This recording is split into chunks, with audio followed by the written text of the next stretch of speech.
Have the Pentagon press briefing on Afghanistan beginning here on Live Now from Fox. So I do want to entirely switch gears from the school employee vaccine announcement in New York City to this live briefing that we have here right now. So let's take a listen here on Live Now from Fox, everybody. As you know, recently the Secretary of Defense activated the Stage 1 of the Civil Reserve Air Fleet. Right now, that activation includes 18 aircraft from 6 commercial airlines. This will increase passenger movement from the intermediate staging bases, temporary safe havens, to the United States, while we continue to prioritize military aircraft for the transportation of individuals out of Kabul and out of harm's way. Please note, as I said, these craft flights will not be flying into Kabul. As of this morning, within the last 24 hours, 25 U.S. military C-17s, 3 U.S. military C-130s, and then a combination of 61 charter, commercial, and other military flights departed Kabul.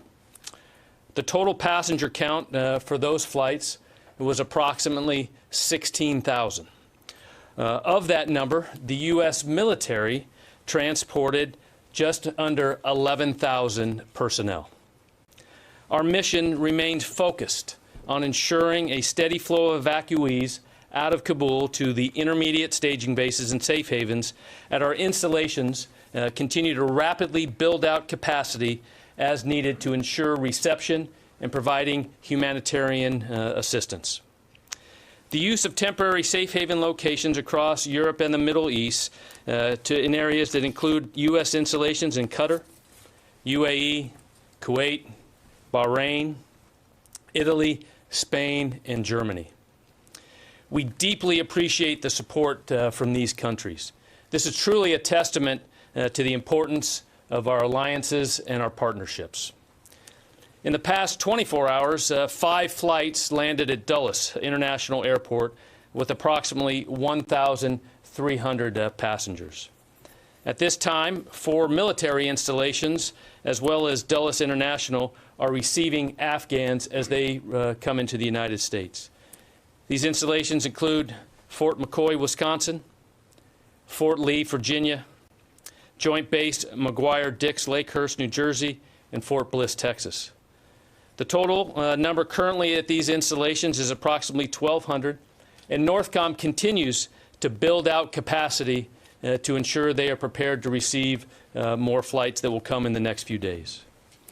This is absolutely a worldwide effort which hits several countries, multiple commands, and thousands of service members across the joint force. Over the weekend, the airport in Kabul remains secure. However, as many of you have seen already, CENTCOM released a statement regarding an incident to report as no U.S. casualties or partner force or coalition forces were involved, but regrettably, an Afghan security force member lost his life. As the President referenced last night in his remarks, we are in communication with the Taliban for the establishment and sustainment of several checkpoints to increase throughput and facilitate safe passage for individuals working to gain access to the airport. Today, the number of troops at the airport continues to stand at 5,800. Commanders on the ground continue to actively monitor threats. They are empowered to make the appropriate force protection decisions.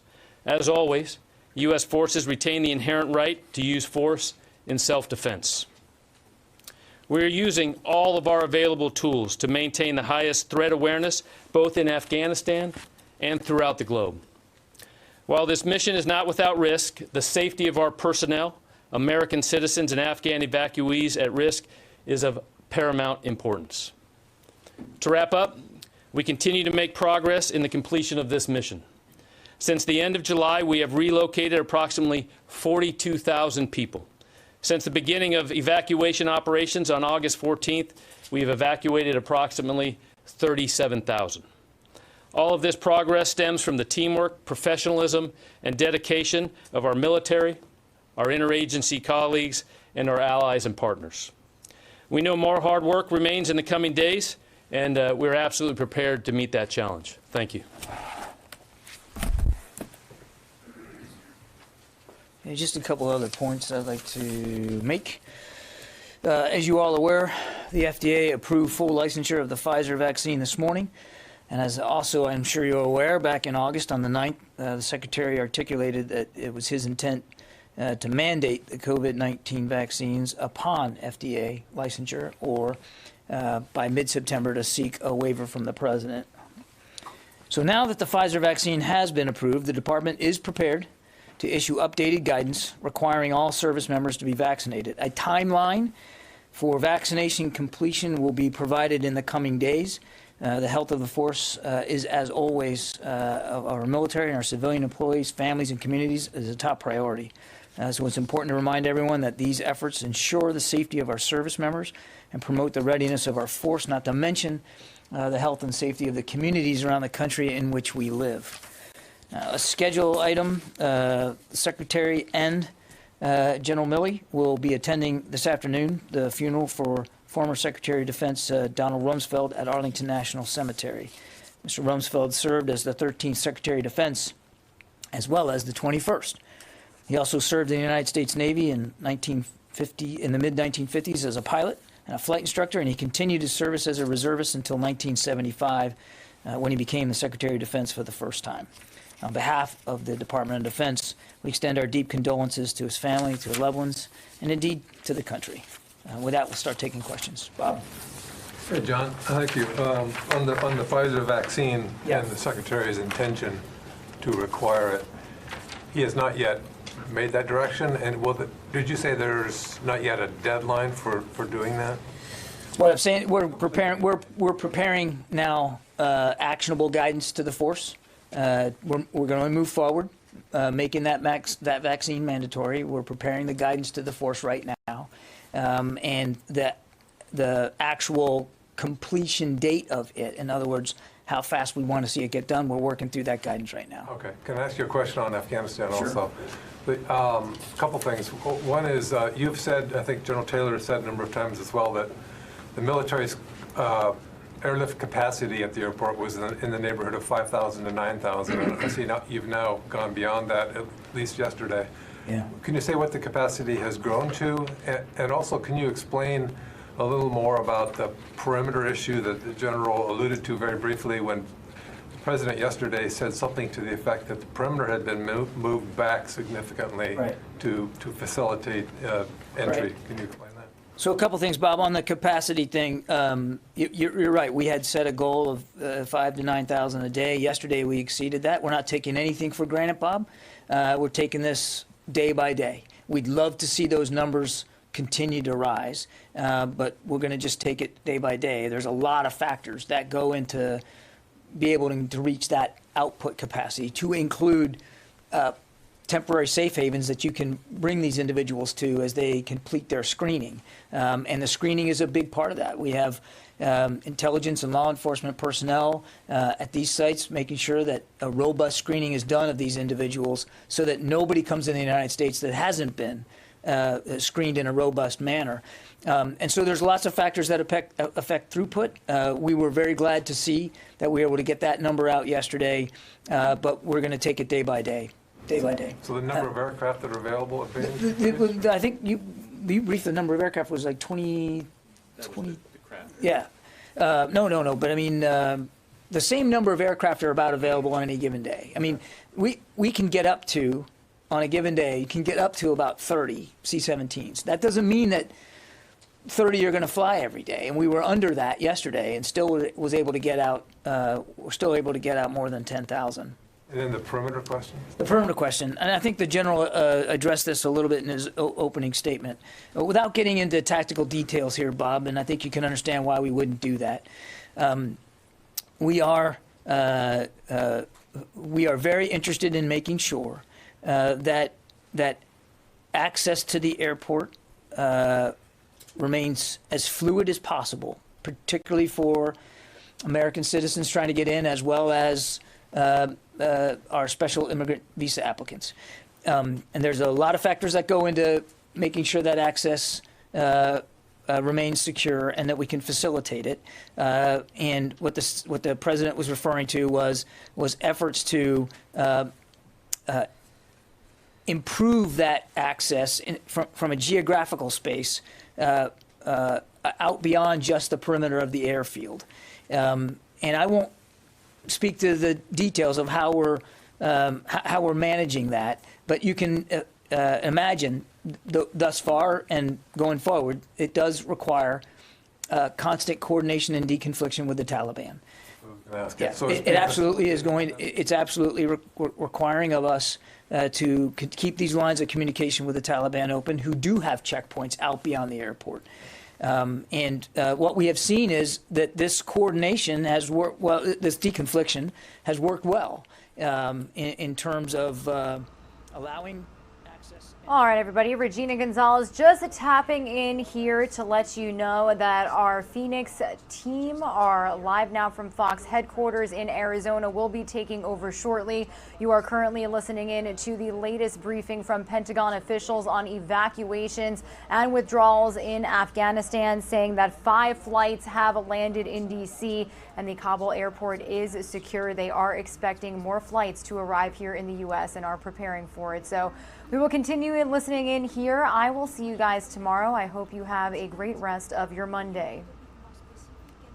If you can rule out that the attackers were Taliban first, and I would like also to go back to the if you can rule out that the attackers were Taliban first, and I would like also to go back to the deadline. The French foreign minister said today that it's, quote, necessary to continue the Afghan evacuations beyond August 31st. Cannot rule out who the hostile actor was in this shooting incident last night. I think, as you saw, Central Command statement referred to it as a hostile actor. We don't know more than that. And this just happened, Sylvie, so I don't know when we'll have more forensics on this. Again, our focus was on making sure that we could maintain security at the airport. It was maintained. Sadly, it resulted in the loss of a life of one Afghan soldier and wounded several others. So, I mean, obviously, that's our focus right now. On the deadline, I can't speak for other nation states. I can only speak for the Department of Defense. And you heard the Secretary address this over the weekend. The goal is to get as many people out as fast as possible. And while we're glad to see the numbers that we got yesterday, we're not going to rest on any laurels. The focus is on trying to do this as best we can by the end of the month. And as the Secretary said, if he needs to have additional conversations with the Commander-in-Chief about that timeline, he'll do that. But we're just not at that point right now. Jen. Has the Taliban told you that August 31st is the deadline and that you must leave then? Are those communications happening? Is that something you've agreed to with the Taliban? We've seen the public statements by the Taliban spokesman about their views on the 31st of August. I think we all understand that view. And can you explain, is it only Americans and SIV holders that are allowed through the gate now? Has that changed? What is the policy about Afghans in need now coming? Afghans in need are still being processed and facilitated. Given the number of people who are in hiding who were either SIV recipients, some Americans, Afghan allies, why not reopen Bagram Air Base? Why not go get an agreement from the Qataris to come and land in Kandahar and Mazar-e-Sharif, elsewhere? We saw the Qataris bring the Mullah Baradar back with a C-17. Why not use the Pakistanis and the Qataris to help bring people out from? Because right now you're just bringing people out from Kabul, and it's a choke point. Well. First of all, the throughput has improved and increased, and I'm not going to. I don't think it would be a useful expenditure of our time to Monday morning quarterback the whole issue with Bagram. It was closed down as part of the retrograde. Jen? About Monday morning quarterbacking, I'm talking about why not look at the situation now. You need airfields that you can land on to get people out. Jen, we are. Major General Taylor about this. Let me try it first, and then I'll give it to the general clearly. We are improving our throughput at Hamid Karzai International Airport, and we think that we will be able to continue to try to improve that. That's the goal. But what you're talking about would be an expenditure of resources and personnel, as well as an increase, most likely, to the threat that they're under to try to go back and as you put it, retake Bagram Air Base, which is the size of a small city. And I understand a lot of people have views and opinions about this. It was closed down as part of the retrograde. It was always supposed to be closed down as part of the retrograde. It was the last base to be turned over to the Afghans. And even as recently as 3 weeks ago, before we actually had to conduct a non-combatant evacuation operation, the leaders in this building ran a tabletop exercise on what it would be like to run an effective NEO operation out of Hamid Karzai International Airport, and we're actually running that play now. Now, it's not without its challenges, for sure, but we're doing that now, and that's the focus, is on making sure that we can get as many people out as possible using Hamid Karzai International Airport. And Jen, the numbers are showing that it's working. Nobody's taking it for granted. Don't want to be predictive about tomorrow, but it's working. Do you have anything to add to that? Okay. Tara. Thank you. Back to the August 31st question. Is August 31st extending that deadline, is it really an option for the U.S. anymore, or is this wholly dependent upon whether the Taliban would agree to let a U.S. presence remain in Afghanistan past that date? Our focus is on getting this done by the end of the month, Tara. What we do here at the building, at the Pentagon, is options. Our job is to provide the president, the commander-in-chief, options. And as you heard the secretary say, if he gets to a point, he and Chairman Milley, they believe they get to a point where they need to provide that advice and counsel to the president about an extension, then he'll do that. We just aren't there right now. And you heard the secretary say himself, if he had more time on the clock, he would absolutely use more time on the clock. But we're focused on getting this done by the end of the month. And secondly, for Major General Taylor, you'd mentioned that 42,000 have been evacuated since July. Is that 42,000 just on military airlift, or does that include the commercial and chartered planes? Yeah, so that total number is U.S. military plus U.S. Civilian, State Department. Some of that was State Department contract air that went out also early on. Do you have any breakdown of the number of U.S. citizens in that 42,000 that have gotten out? I do, but I don't have that right now. Idris? So just a couple of quick questions. Firstly, on the vaccine, this would be specifically to Pfizer, right? That would be mandatory, or would it be other vaccines? Right now, we're focused on the Pfizer vaccine because of the FDA approval that came in this morning. And just another couple of quick ones. How many, I guess, Afghan soldiers remain in the perimeter? I think you had said 500 to 600 a week ago. Is that still the number? I believe that's the operative number. And then how many Americans have been evacuated? I think you gave 2,500 Americans. Has that number changed? We think that overall we've been able to evacuate several thousand Americans, and I'd be reticent to get too more specific than that. But since the 14th, we believe we have been able to evacuate several thousand Americans. Very quickly, lastly, so the last tabletop exercise for a NEO operation from HKIA was about 3 weeks ago. It was about 3 weeks ago. It was certainly before Kabul fell. This was something that, and I've talked about this before, I mean, this was something that the Pentagon had been thinking about for a long time. I mean, as far back as late April, when we held a rehearsal of concept exercise here at the Pentagon, looking at the retrograde and how that was going to parse out over and through the summer. A part of that conversation was the potential for non-combatant evacuation operations and what that would look like and how we would execute that. Nancy. Thank you. I wanted to know if you could clarify a couple points that you made earlier. You said that any extension beyond August 31st would be the Secretary talking with the President.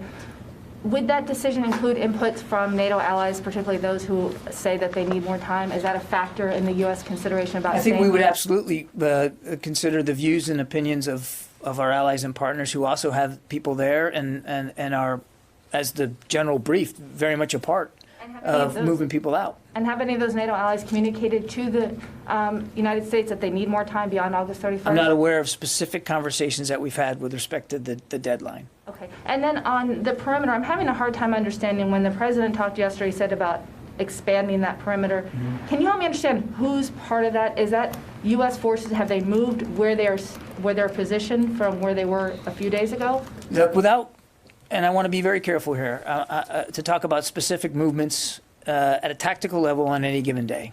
And so I'm just not going to do that, and I know that will be largely unsatisfying. Well, but let me finish.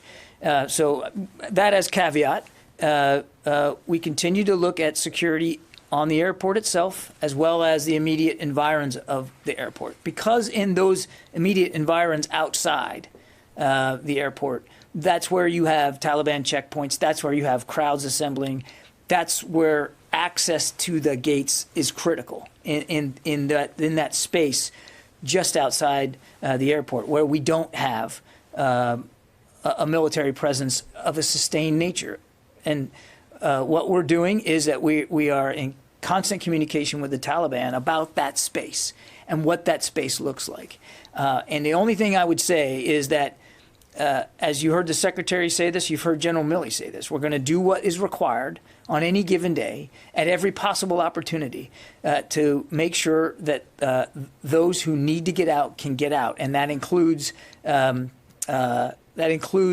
monitoring and the accessibility of that space outside the airport. But what it looks like on any given day, Nancy, is going to change. I appreciate that, but I'm not looking for tactical details. I just think once that movement happens, it's a different threat to U.S. forces and something that the public has a right to know. So I just want to get an understanding of how often they cross it, how we should be thinking about where the U.S. military is in that environment. I would tell you that we already consider our troops in harm's way at the airport. It's a dangerous situation. There's no question about that. And we're not taking any of these threats for granted. And the commanders on the ground have the wherewithal to move their forces as they see fit to, again, do essentially three things. Make sure the airport is secure and can be defended. Make sure that air operations can continue to carry on at the clip we need them to carry on. And C, and this is an important one, to make sure that American citizens, at-risk Afghans, our SIV applicants, can get access to the gates to get entry, process and entry to field. Those are the three primary tasks, and our commanders on the ground know that that's what their tasks are, and can move forces, can employ forces and assets as they see fit to do that. And again, on any given day, that could change, Nancy, and I just don't think it would be helpful, particularly because the threat environment is so high, for us to talk with any great specificity about what that's going to look like. David. John, were you being deliberately vague when you said the number of Americans was several thousand, or was it because you're not sure of the number? If you need to check the number, I mean, that's the most important number here, the number of Americans. So if it's just a matter of checking the number, can you do that and give it to us? Or if you're being deliberately vague, tell me why you're being deliberately vague. I think I'm just going to leave it at several thousand right now, Dave. Well, then tell us why.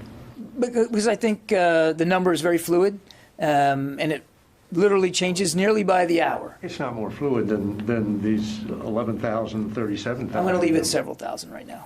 Wafa. You said that you heard the public statements from Taliban about the red line, the August 31st. Does this mean that you didn't hear it directly from them, since you're communicating with them on a daily basis? Are you communicating with them on this issue? Did you tell them, discuss with them the need for maybe extending the August 31st deadline? I'm not going to speak to specificity with the communications that we're having with the Taliban on any given day. It happens several times a day. We are well aware of the stated desire by the Taliban to have this mission completed by the 31st of August. I would tell you that we too are still planning on completing it by the 31st of August. That is the mission that had been signed by the Commander-in-Chief, assigned to us, and that's what we're trying to execute at. Go ahead. Are the forces remaining now in Kabul focusing on the evacuation mission, the U.S. forces, of course? Are they maintaining the capability to maybe deal with a threat from Taliban beyond the August 31st deadline, or maybe attacks? Yeah, again, I appreciate the question in terms of hypothesizing past the 31st. We just aren't there yet.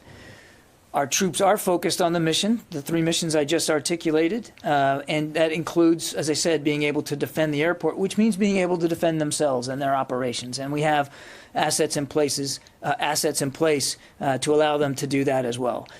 I'm not going to speculate about post-August 31st. We are head down, focused on keeping these numbers up as best we can, getting as many people out as we can by the end of the month. And if there needs to be a discussion about extending that timeline, then we absolutely will have that discussion at the appropriate time with the Commander-in-Chief. Let me go to the phones, which I have not done yet. Jeff Schogel, you get the first one.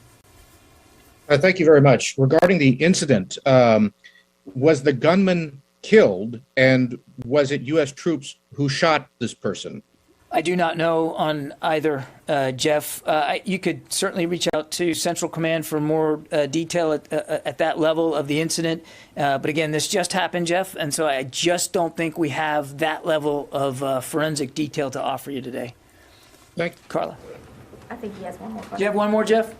Oh, yes, I'm sorry. From what we're hearing on the ground, only American citizens and green card holders are being allowed into the airport. Do you know when that will change and Afghans at risk will be able to enter? As I mentioned to Jen, it's for American citizens. It's for SIV. Applicants can still be processed through the gates. At-risk Afghans are absolutely being considered for entry. Carla. 2 questions. First of all, how many people have been killed at the airport? We've been hearing reports of 7, 9. A NATO official told ABC there were 20 killed in and around their airport. What's that number? You're talking about Afghans at the if you're gates? adding the people who were killed on Monday during the incident when the C-17 took off, Okay. the 2 that were killed during skirmishes inside the airport, the guy killed today, what's that total number of people who have died? Less than the number. I don't have exact numbers of that, so I can't answer the exact number right now. Can you take that question and get back Sure, to us on Yeah, that? absolutely. And then also you had mentioned, sir, that the capacity was 5,800 troops at the airport right now. And then the Secretary of Defense had told us last week that he did not have the capability to go out and do extractions because there's just not enough troops. They're defending the airport. Have you asked for authorization of additional troops to go into the airport to help with potential extraction should it come to that? Yeah, I think use word capability and the actual troop number, I think, are 2 different things. So we have approximately 5,800 forces. And as I briefed over the week, as forces flowed in, capability continued to increase.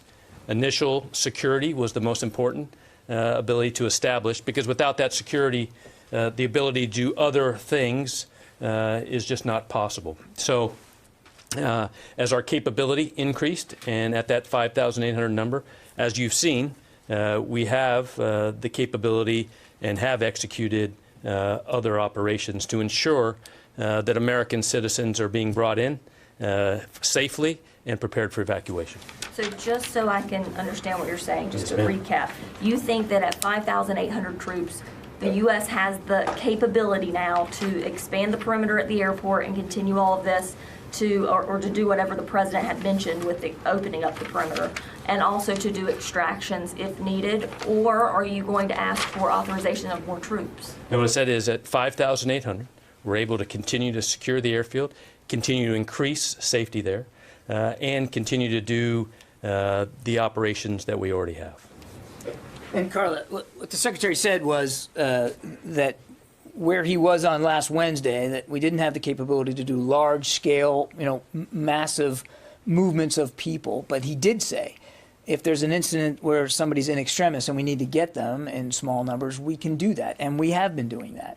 And as the General said, that was last Wednesday. Over the course of the ensuing days, more capability has flown in, more troops have flown in. And so we do have the ability to help when we can and where we can to help Americans move towards the gates. And we're not going to talk about the details of each and every one of those, but we do have those capabilities. One last, so I guess what I'm asking is, do you foresee the need to authorize additional troops to go in? Should you have a hard stop at August 31st and you have to ramp up capacity again, do you foresee authorizing additional troops? I don't think it would be helpful to get ahead of where we are right now. There are no plans at this time to request or to authorize additional U.S. forces to this mission.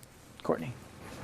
Are U.S. troops leaving the airport on a regular basis? I still don't understand what's going on. Courtney, on occasion, as needed, our commanders have the authority that they need to use their assets and their forces to help assist Americans who need to get to the airport on a case-by-case basis. Your question was leaving in a regular. It's not regular. I don't want to leave you with the idea that we're somehow patrolling the streets of Kabul, but on occasion, where there's a need and there's a capability to meet that need, our commanders on the ground are doing what they feel they need to do to help Americans reach the airport. And there's a variety of methods that can be affected. And without going into detail, we're using the variety of methods at our disposal. So we know about the Chinooks last Thursday at the Barron Hotel. Have there been additional cases since then? And can you tell us any details about that? There has been at least one additional instance where rotary airlift was used to help Americans get from outside the airport into the airport, and I think I'm just going to leave it at that today. I got more. Your planning organization, when do you expect that you will have to, assuming that you're sticking to this August 31st deadline, when will you have to stop taking in additional people at the airport to evacuate? Because you're going to have to get the 5,800 American U.S. troops out, right? You mean stop taking in evacuees? Correct. Yes. When and additional Americans, whomever is left out there. Like, what is the deadline so that you'll be able to get the American military who are there at the airport supporting and any last embassy people who are there out? When will you stop accepting the evacuees in? I mean, remember, it's important to remember that we are not the only people flying evacuees out. It's certainly conceivable that even without a U.S. military footprint there, that people could still be able to get out of Kabul. And I don't have specific retrograde timeline to speak to today. We'll work through that as appropriate as we get closer to the end of the mission. As you well know, we very methodically and deliberately plan in the movement out of assets and equipment and resources so that we can preserve the capability we need for as long as we need it. And I think I just leave it at that. I only asked that because it took several days to flow these 5,800 in. So I know that there were logistical hurdles to get them in. Presumably it won't take as long out, but it could theoretically take a day or two to get everyone, the military, back out. So that may bump the timeline back from August 31st to the 29th. Yeah, look, clearly Germans are speaking about 28. Yeah. Clearly, you have to do some backward planning for retrograde, obviously. I am not prepared today to speak to the specific dates or process by which that would occur. But I mean, obviously, we're thinking through that right now. And a lot of that's going to depend on how far we get as fast as we can get, by the end of the month. I just don't want to speculate now about what that's going to look like. But let me just back up. I mean, the focus is on getting as many people out as we can, as fast as we can. That means being able to secure and defend the airport, which we are doing now. And we will factor all of those things in to whatever the departure timeline looks like to make sure we can continue to maximize throughput as best we can and without getting anybody hurt. And thus far, with obviously some exceptions, some small exceptions, I mean, we've been fortunate that nobody has. Okay, Mike. Yeah, is there any effort to tally up the number of U.S. weapons and equipment that are now under Taliban control? And is there any program to mitigate this problem through destruction or confiscating them back, taking them back? Yeah, Mike, we talked about this before. I don't have an exact inventory of what equipment that the Afghans had at their disposal that now might be at risk. Obviously, we don't want to see any weapons or systems that to fall into hands of people that that would use them in such a way to harm our interests or those of our partners and allies. I mean, we have a vested interest, obviously, in not wanting that to happen. But I don't have any policy solutions for you today about how we would or could address that going forward. I would remind you, though, Mike, that an awful lot of equipment, weapons, resources were drawn down even in the last years and months of the previous administration, as President Trump decided to move down to a force of 2,500. So there was a lot of retrograde things up to that point. And then after the president's decision in mid-April to complete this drawdown, albeit on an extended timeline, and we've talked about this too, the very big part of the retrograde was the disposition of weapons and equipment and systems and vehicles. Some of them were destroyed. Some of them were brought back home. Some of them were redeployed into the region. And yes, some were turned over to the Afghans. And we're working through right now to try to get a better sense of what that would look like. But I don't have any specific solutions for you in terms of what we can or will do going forward on this. Then, to the degree, well, I'll leave it at that. Jay. Thank you. Let me ask the General Taylor, please. General Taylor, the United States has requested South Korea to help accept Afghan refugees. Do you have any more detail on this? I don't, other than that communication is happening, and that, like I said earlier, we are very grateful for all of our partners, allies, that continue to offer any assistance to allow the safe evacuation of Afghans and American citizens. Has any military support to the United States request from South Korea, such like military aircraft? I don't know how many Republic of Korea aircraft have been used. We've had, as you said today, a lot of countries have been supporting, and we appreciate that. But I don't have the number offhand. Can you take that question? No. Thank you very much. All right. Back to the phones here. Kim Dozier.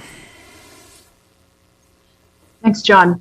I wanted to ask if you were, given the short amount of time left, just 7 days, are you going to allow private charters to start landing in greater numbers at HKIA daily to pick up Afghans at risk?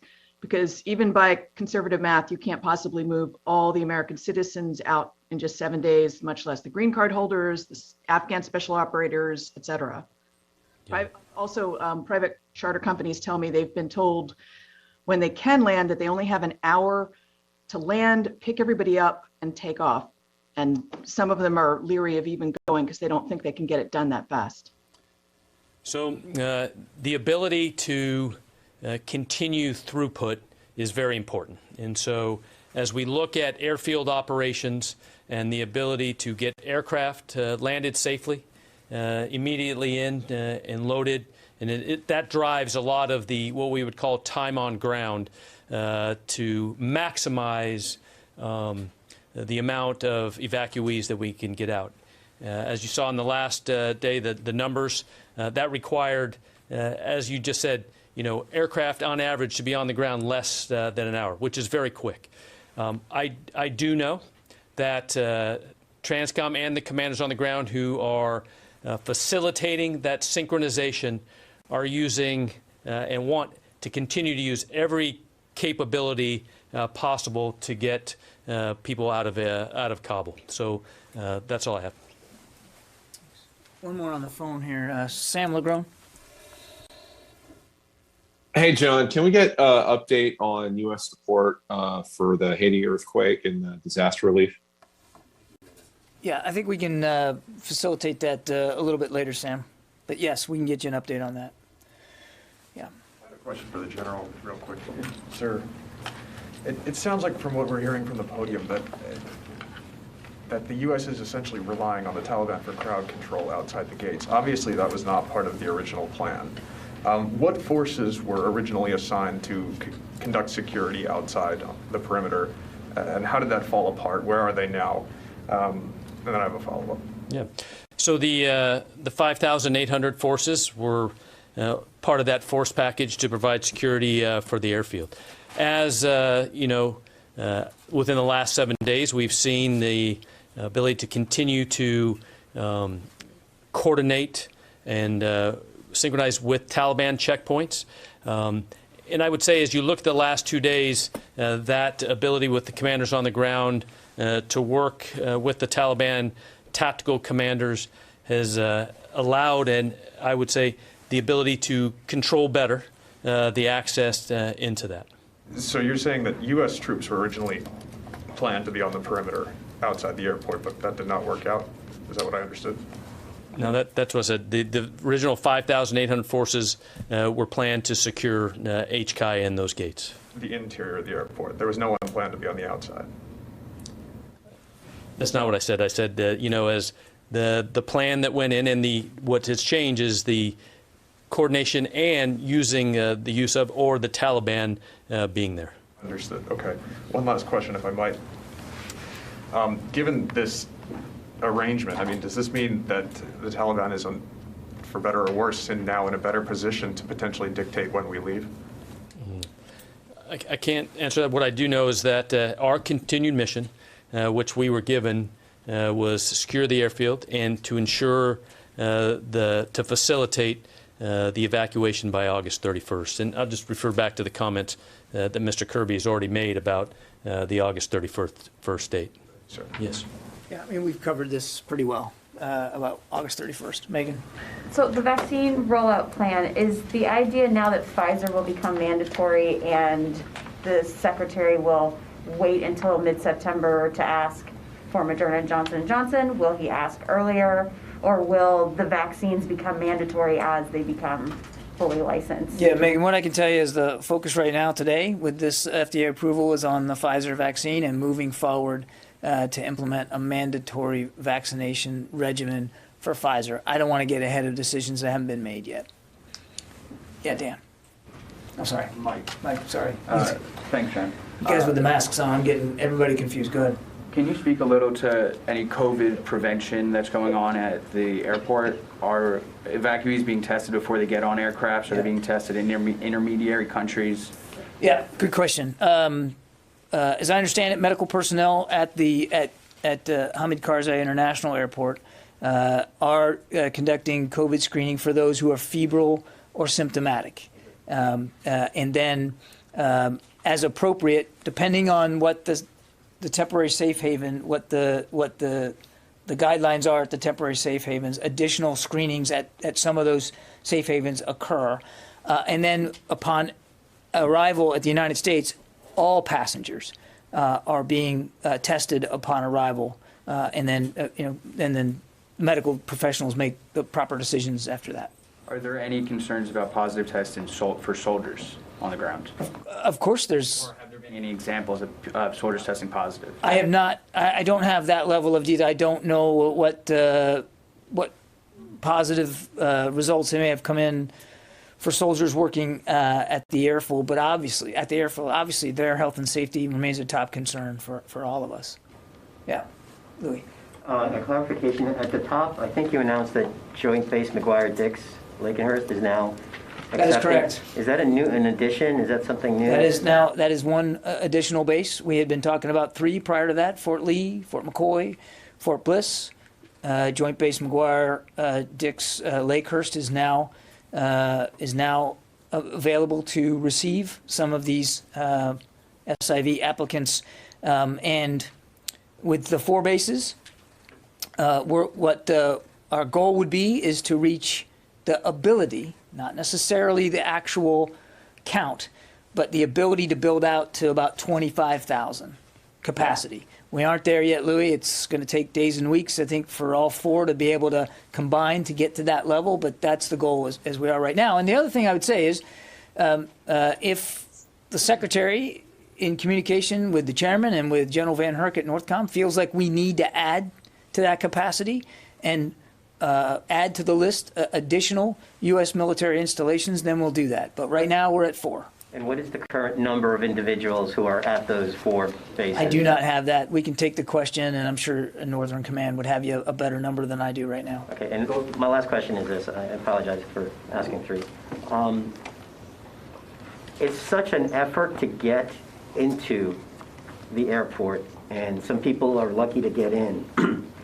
But now we're hearing that the food supplies, the water supplies, sanitation, hygiene are really bad inside the airport, and so bad that some people are actually returning to go outside the perimeter.